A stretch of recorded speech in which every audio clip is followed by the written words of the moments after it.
Amazon में जो है ना 2 मेन कैटेगरीज़ होती हैं, ठीक है? एक कैटेगरी उसको हम बोलते हैं अनगेटेड कैटेगरीज़ और एक होती है गेटेड। गेटेड मतलब क्या है, जैसे पाकिस्तान में होता है ना गेट नहीं लगे होते हैं तो जो अनगेटेड है ना, अनगेटेड मतलब उसमें गेट नहीं लगा हुआ।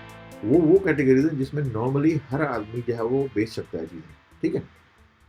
यानी कि कोई भी नया सेलर आता है वो बोलता है भाई मैंने हर वक्त जूते बेचने हैं, ठीक है? जूते अनगेटेड कैटेगरी है, ठीक है? कल कोई और आता है, दिन में 100 सेलर जो है वो साइन अप करते हैं अमेज़न पे और 100 के 100 बोलते हैं जी हमने जो है वो जूते बेचने हैं, तो अमेज़न मना नहीं करेगा क्योंकि वो अनगेटेड कैटेगरी है, ठीक है?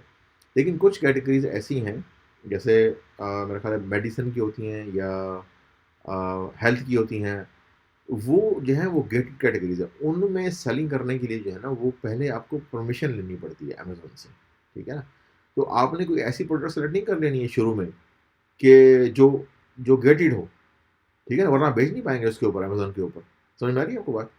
तो वो इन्फॉर्मेशन आपको जो है ना जब आप अमेज़न पे अकाउंट खोलेंगे ना तो आपको वैसे ही मिल जाएगी या वैसे आप उस पे इंटरनेट पे सर्च भी करें तो आपको मिल जाएगी कि वो गेटेड और अनगेटेड कैटेगरी कौन-सी होती है, ठीक है? लेकिन इसमें डरने की ज़रूरत नहीं है, ये बहुत ही रेयर होता है जिसमें अनगेटेड कैटेगरीज़ जो गेटेड कैटेगरीज़ में आप बंदा फँसता है, लेकिन हज़ारों आइटम ऐसे होते हैं जो आप जब आप शुरू करते हैं तो वो अनगेटेड होते हैं और वो आसानी से जो है आप उसमें एंटर हो सकते हैं। फिर आहिस्ता से जब आपकी सेलर प्रोफाइल बननी शुरू होती है और आप चीज़ें मिलना शुरू कर देते हैं, आपको कस्टमर रिव्यू मिलते हैं और आपकी जब परफॉर्मेंस अच्छी होती है, परफॉर्मेंस मैट्रिक्स होते हैं इसके ना अमेज़न के, कि प्रोडक्ट का डिफेक्ट रेट कितना है, कस्टमर के रिव्यूज़ कैसे हैं और क्वालिटी कैसी है। तो जब वो अमेज़न समझता है कि हाँ, ये अच्छा सेलर है और तो उस हिसाब से आपको रेट करता रहता है। तो फिर जब आप अप्लाई करते हैं to be ungated for certain category, तो वो आपकी एप्लीकेशन को जो है अप्लीकेशन को वो अप्रूव कर देता है।